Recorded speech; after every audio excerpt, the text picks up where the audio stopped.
All right, I want to talk a little bit about how different atoms bond together, and in order to kind of get an understanding, you need to know that there's this rule called the octet rule, and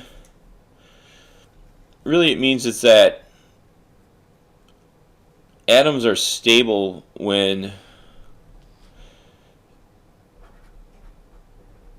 their outer shell, their valence shells, are filled.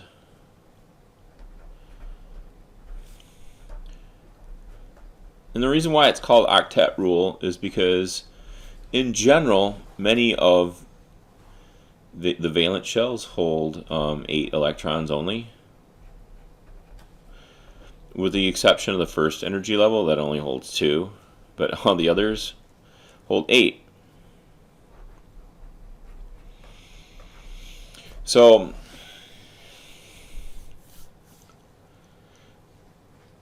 that's why they call it the octet rule. But there are going to be some exceptions to that 8. Like I said, when they're small, then they only hold 2. So we have these one type of bond. So bonds are kind of the glue that hold atoms together, and one of those types of bonds is called covalent bonds, where electrons are shared between two different atoms.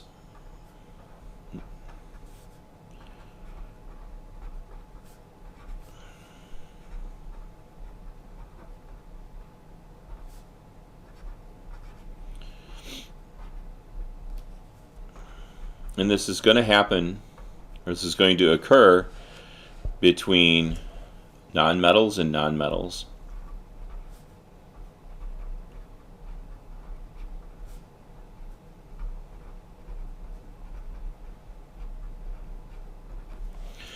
And then we have another type of bond that holds different atoms together, and it's called the ionic bond. And this is when electrons permanently move from one atom to another.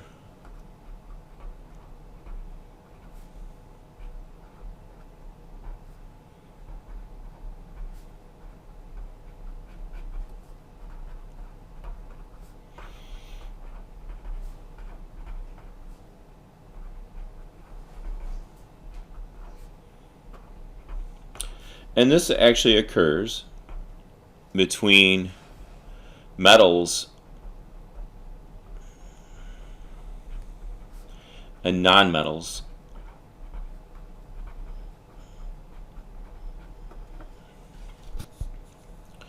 All right, so covalent is sharing, and ionic is where one thing moves like permanently. It says, here, take these electrons, please. Hey, I want these electrons. So they don't actually say that, but it's fun to imagine where it's permanent movement.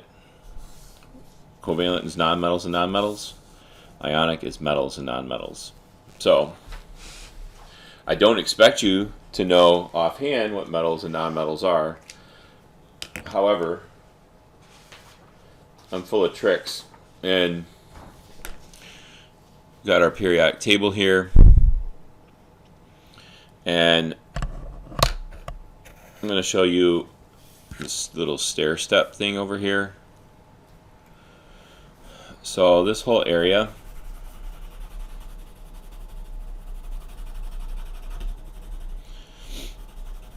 up to, like I said, this is, it looks like, people always call it a stair step. It's kind of like a little stair step, I guess.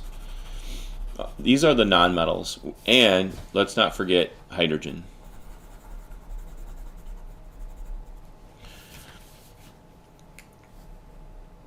So I'm not sure how.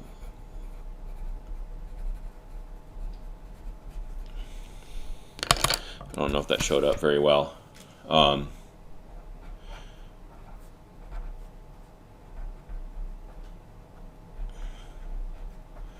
And remember, these are going to do covalent bonds with each other. Two nonmetals will make covalent bonds. And then everything else, so starting like all the way on the left, everything kind of in the middle part, all the way up to the stair step, and all the stuff down here on the bottom are all considered metals.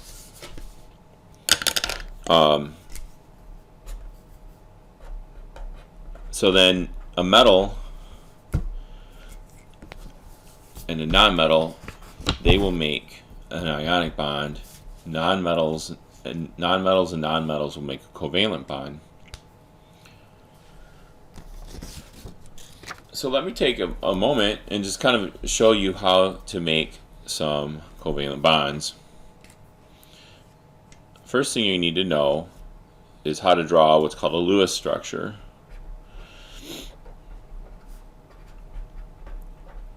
So say I want to draw what's called a Lewis structure for hydrogen. I would draw an H, and I would look up to see where it's, how many valence electrons it has.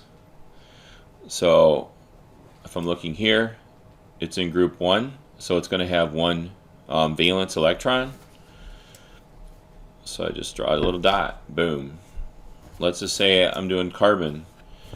Carbon is in group 4 or 14. So you can draw it like this. I know if you're in chemistry class, they might have like other suggestions on how to do it. I'm not going to argue with your chemistry teacher, but so they may actually have you draw them in pairs.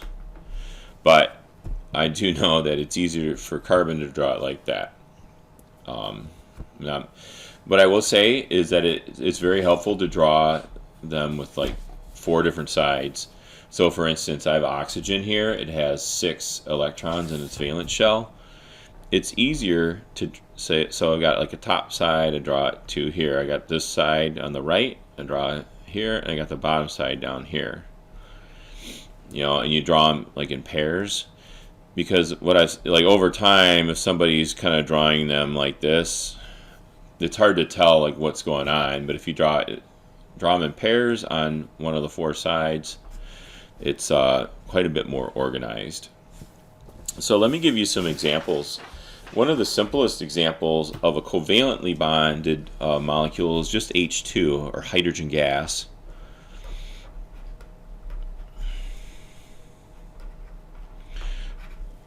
And so I kind of like to make it simple. So step 1 is you draw the Lewis structures.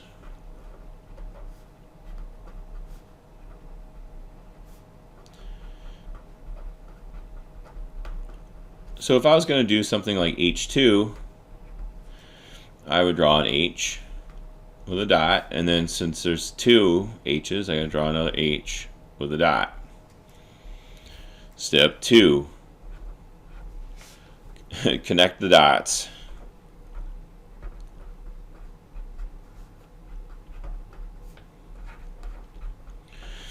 So just connect the dots, just like that. And this represents a bond of like sharing electron pairs between these 2 hydrogens.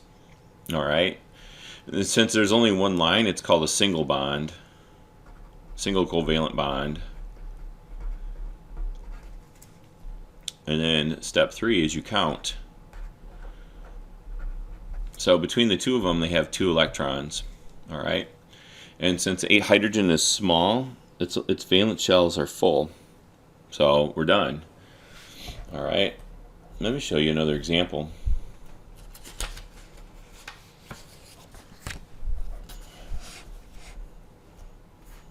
So we got H2O. So you're going to have an oxygen. That's going to be in the middle. And just as a review, oxygen has 6 valence electrons.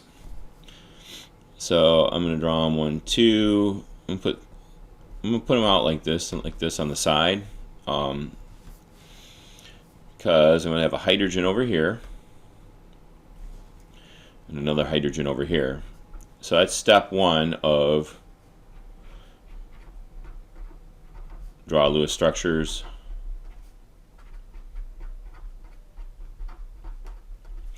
And then step 2, connect the dots. So I'm connecting them between here and here.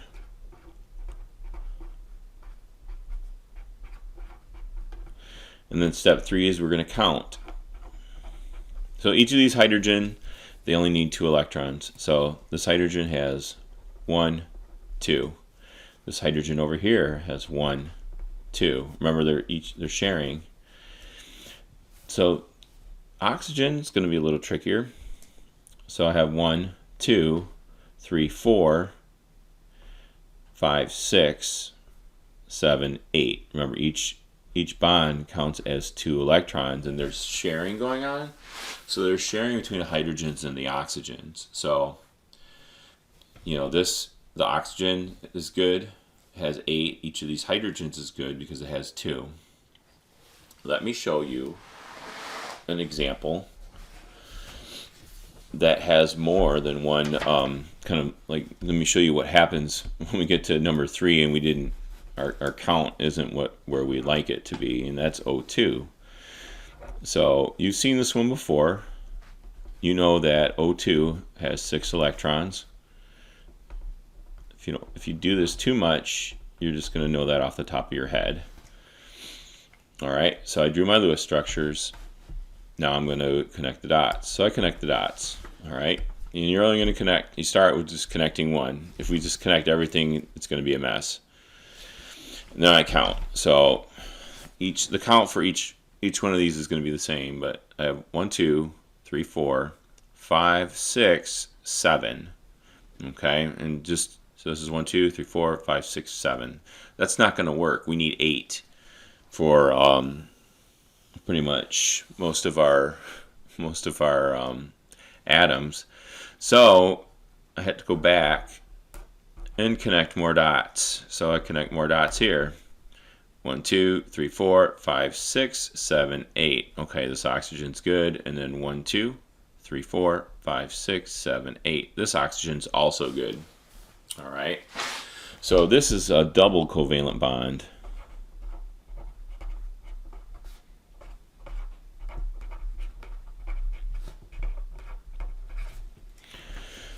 Let me show you a triple one, and that's N2.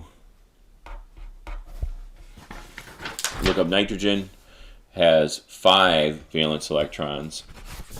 So I've got 1, 2, 3, 4. I'll put 5 down there.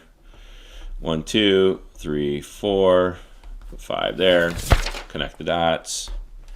If I count, I have 1, 2, 3, 4, 5, 6. Okay, that's not going to do it because that needs 2 more. And if I draw this bond, it doesn't give us 2 more. It actually gives it 1 more. And if we count 1, 2, 3, 4, 5, 6, 7. So we have to draw 1 more bond. Boop, right there. 1, 2, 3, 4, 5, 6, 7, 8. Same for the one on the right. 1, 2, 3, 4, 5, 6, 7, 8. This is a triple bond, or a triple covalent bond. All right, so let me give you one more example, one that you'll probably see a little bit more of, and that's CH4. So carbon, I showed that one to you earlier. It's got 4 valence electrons. Hydrogen still has 1.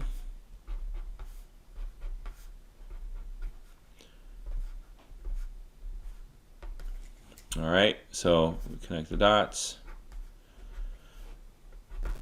Remember, each line is worth 2, so each hydrogen has 2. That's got 2, that's got 2, that's got 2, and that's got 2. So what's going on with the carbon? So here's 2, 4, 6, 8. So this carbon's also good to go. All right, so that's a brief introduction to how covalent bonds work. Thanks.